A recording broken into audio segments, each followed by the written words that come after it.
Stitching cutting అయితే చూడండి. ఇక్కడ నేను ముందుగా అయితే హ్యాండ్స్ అయితే కటింగ్ చేస్తాను ఫ్రెండ్స్.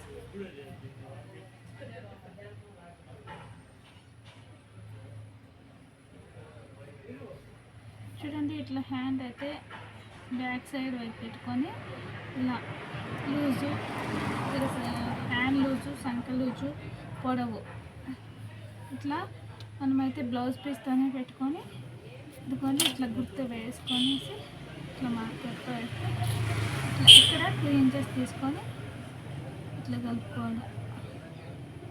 ఇట్లా కలుపుకున్న తర్వాత ఇప్పుడైతే కటింగ్ అయితే చేసేద్దాం.